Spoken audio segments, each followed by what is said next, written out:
Okay, picture this. It's a cold, dark night, December 16th, 1773. Most of Boston is quiet, probably asleep. But down in the harbor, something is about to unfold. An act of defiance that's going to light a fire across an entire continent and, believe it or not, change the world forever. So, let's get into it. At the very heart of this whole story is this one powerful phrase. But look, this was so much more than just a catchy slogan. This was the bone-deep belief of the American colonists. Their anger, it wasn't really just about the price of tea. It was about something way bigger, a fundamental right to have a voice, to actually agree to the laws that govern their lives. It was about freedom. To really wrap your head around why they were so mad, you gotta remember what America was back then. It was a bunch of British colonies, and for years the Parliament, all the way over in London, had been slapping taxes on everyday stuff. I'm talking paper, paint, glass, all without a single American representative in the room to say, hey, wait a minute. And then came the final straw, the Tea Act of 1773. This wasn't just another tax, oh no. This law basically gave one giant British company a total monopoly on all the tea sold in America. It was designed to crush the local colonial merchants. And it kept a tax in place that the colonists felt was a complete violation of their rights as Englishmen. And this right here, this lays out the two opposing worldviews perfectly. From Britain's perspective, it was simple. You're part of the empire, you gotta help pay for it. But for the colonists, it was just as simple. We are not paying taxes to a government where we don't have a single person speaking for us. It was a total deadlock, a fundamental disagreement that was just about to boil over. So, into this powder keg of a moment steps a guy named Samuel Adams. Now, he wasn't a general or some rich aristocrat. He was a master organizer. For years, he'd been quietly building this secret network of patriots called the Sons of Liberty. Merchants, craftsmen, regular folks, all committed to resisting British rule. And they were just waiting for the right moment to act. On December 16th, that moment finally came. A huge crowd. We're talking over 5,000 people, nearly half the city, crammed into the Old South Meeting House.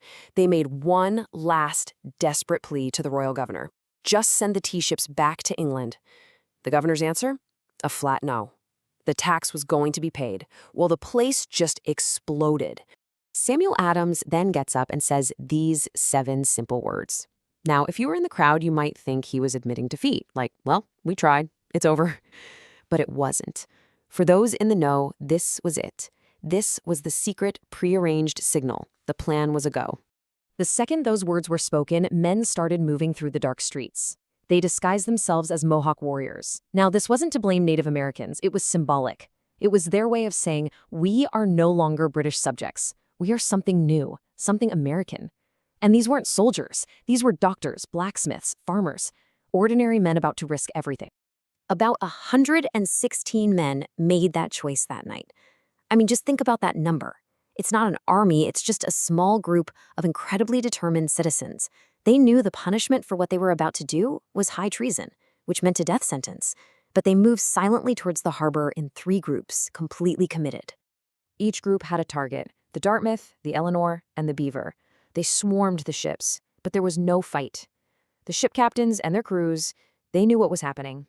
They knew that trying to stop them would only lead to violence. So they just stepped aside and watched it all unfold. And then the work began. The men scrambled down into the dark, musty cargo holds and started hauling up these incredibly heavy wooden chests of tea.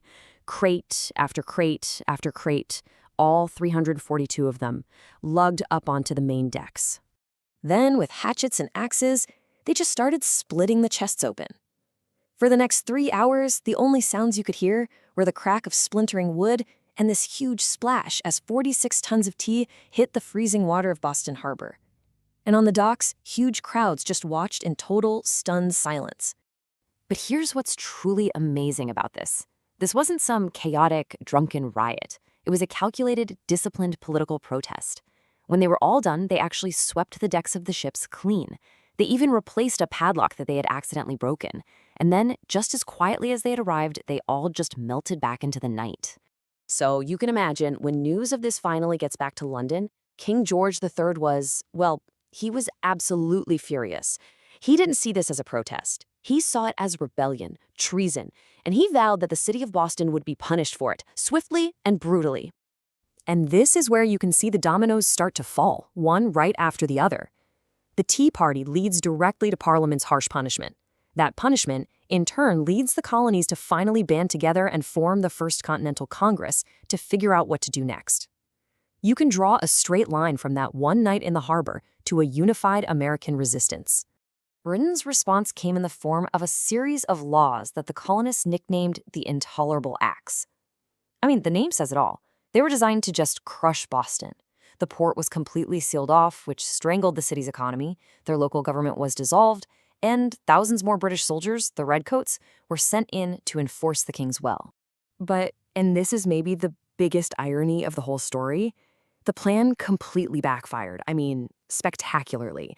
Instead of isolating Boston and scaring the other colonies into submission, these harsh punishments horrified them. Suddenly, supplies and letters of support started flooding into Boston from as far away as Virginia and the Carolinas. The king wanted to make an example out of one city. What he did instead was create a common cause for an entire continent. Look, no shots were fired that night in Boston Harbor. No one died. But make no mistake, this was the point of no return. The Tea Party proved to a very skeptical world that these American colonists weren't just a bunch of loudmouths. No, they were organized, they were disciplined, and they were absolutely willing to risk everything for what they believed in. And you can just trace how this one single act of defiance set off a chain reaction that nobody could stop. This show of American resolve led directly to that first unified Congress. Their coordinated response led to the first shots of war at Lexington and Concord. And that war led straight to the signing of the Declaration of Independence. And that, right there, is the ultimate legacy of that cold December night. It was the moment that 13 separate, often bickering colonies started to see themselves as one people. They weren't just Virginians or New Yorkers anymore. They were becoming Americans. And the world's greatest democracy was born right there, from an act of defiance over 3 ships and 342 chests of tea. It really leaves us with this huge, timeless question, doesn't it? The men who took part in the Boston Tea Party were ordinary people. They were merchants, doctors, farmers. And it just makes you wonder, what does it take? What is that line where ordinary people decide that the time for talking is over and the time for action has finally come?